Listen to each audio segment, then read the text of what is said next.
Hello everyone. Sorry for being silent for so long. Unfortunately, I need to go to the hospital and I have surgery planned for Friday. So keep your fingers crossed for me. And yeah, I wasn't able to deliver the daily readings or the weekly readings because my mind is truly somewhere else now and I focus on my health. But still, I wanted to do a very plain version of the reading for the full moon in Scorpio, which is gonna happen on the 18th of May or the 19th of May, depending where you live.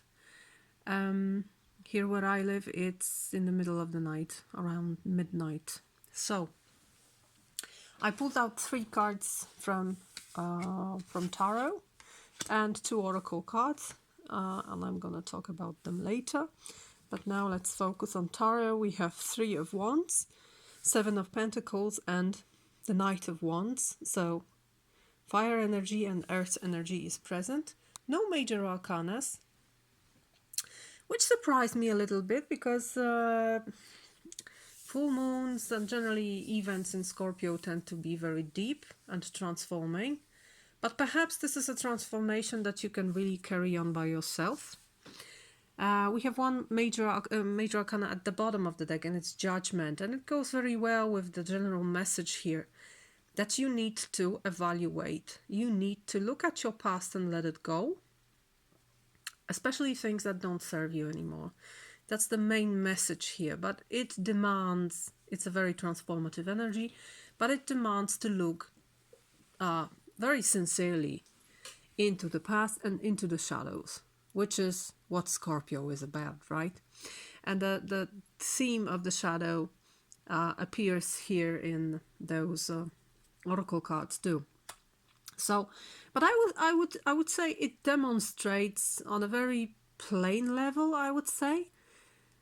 Of course, this is a general reading, so it's going to play out very differently for each and every person, depending where you are in your life and what do you want to transform, or do you want to transform anything at all. It can touch you on a deep level or it can barely touch you. It really depends. But it's a good time to look at what you project into the future and what you have already pulled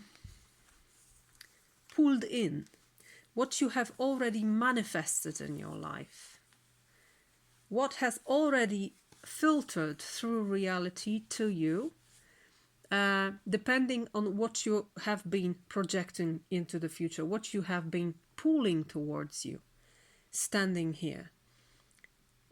It's a great depiction of an attitude we see here.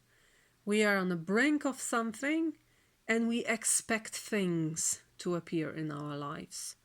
And depending what we expect, we really enhance it or make it weak, right? We can welcome many things in our lives depending on what do we really want. This card sometimes also indicates kind of cul-de-sac situation where you have walked some part of the path and now you're standing on the end of it and you see that you can go no further. Sometimes it indicates that you need to retreat, go back to the junction and choose another path, because here something that you were wishing for, it isn't appearing. But it demands evaluation, and the second card is very much about it, and making judgment on what is working in your life and what is not. The golden rule of 80 to 20 proportion comes up to mind. Some people say it's 10 to 90, some people say it's 20 to 80. Let's say 20 to 80. 20% of your actions create 80% of your result. Try to see what is your 20%. What is working in your life? Where are you efficient? Which area of your life works the way you imagined it? What area is in your life is rewarding? Perhaps you focus on negative. That's how I feel this card today. That you decided to stand over this very bush that is not yet ready to be harvested. Perhaps something went wrong. Perhaps it isn't a good soil here. Perhaps there is not enough sun. Perhaps there's not enough water in this place. Perhaps this isn't the plant that should be planted right here. But for some reason, you decided to focus on that very plant and urge it to become fully ripe in your attendance. It doesn't matter if you're here. I have this feeling you're wasting your time here. I mean, if this is going to be ripe, it's going to be ripe with or without you. You don't influence the grass by standing over it and telling it to grow.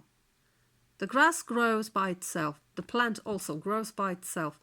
So just leave it. You don't have to stand here and watch it. Watch other plants that are perhaps ready to be harvested, that are perhaps so beautiful to watch, to look at them. Look at the flowers that are in full bloom. Look at the fruits that are ripe and juicy, and make a feast on them. Enjoy the fruits of your labor instead of focusing on what's not working. Because there are always areas that go better, and there are always areas that go worse. Why focus on worse things?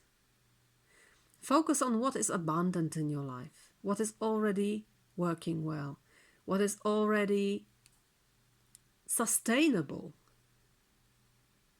Okay? This thing will fix itself or not, and it doesn't depend on you. Just leave it. Let it go and change direction. Knight of Wands. This is a very changing person, changing directions.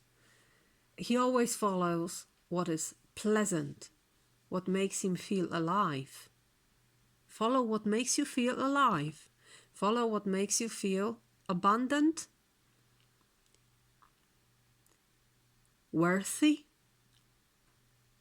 efficient. Everything that creates this positive feedback in you. When you say, okay, that's it. I want to do it more. I want more of this. Follow this instinct. Follow the fire in your life. And of course, you will find yourself in these situations where you need to turn back and go away and find another path. But that's not a problem for Knight of Wands. Look at his stallion. This is a magnificent horse here. It's gonna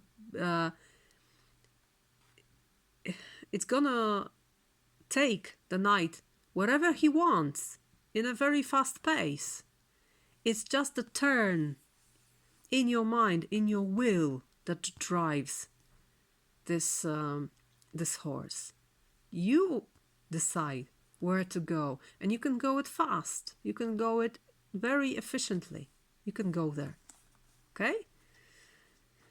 So I think this reading is a reminder that it's a great time to change the path. It's a great time to follow what is nice, what is pleasant, what is fruitful, what is fulfilling, instead of waiting for something to become or change.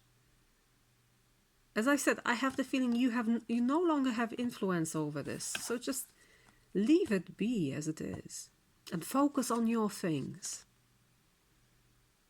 Focus on what makes you feel alive.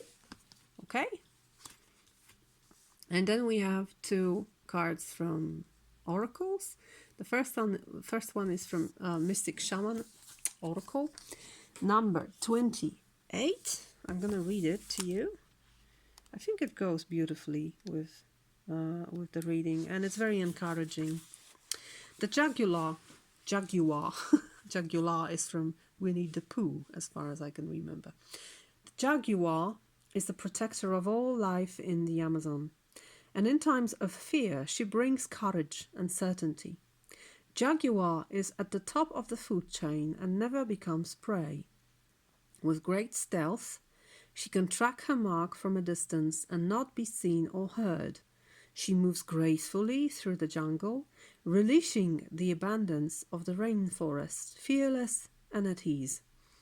Jaguar knows the way beyond death and is the master of the shadows, blending invisibly between light and dark, night and day. Look at how dark she is, but how keen her sight is. She sees everything in the light of the sun, in the light of the moon. We have the full moon here present. The invitation. Jaguar calls you to explore beyond the walls that confine you, to go outside your normal routine, to push your limits and boundaries. She is delivering an invitation from your own future to investigate the unknown, to venture into the mystery and the dark places you have been reluctant to explore. Toss all caution to the wind. Know that your Jaguar instinct will serve you well. So, as I said, encouraging you. And the medicine? What in your life needs to be released? This thing. What have you carried around with you far too long, which is ready to be let go of once and for all? Jaguar medicine is available to heal the fear, so you can allow it to go. It's time to come out of the shadows and end the shadow games that you may have unconsciously agreed to play.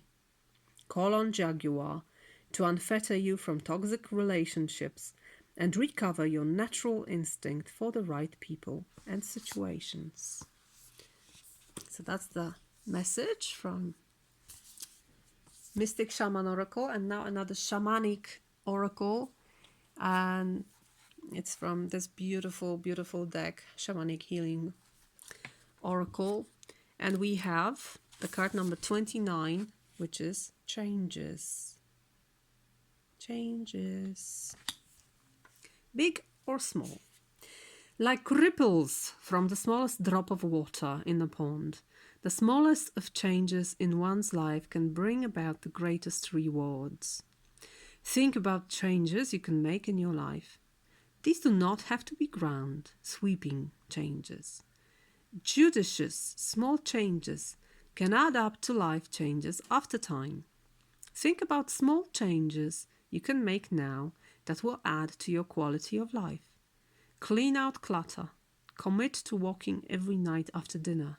Cut out processed food from your life.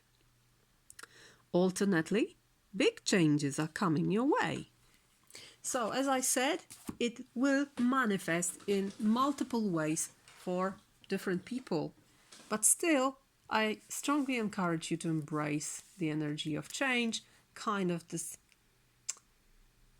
what's the word?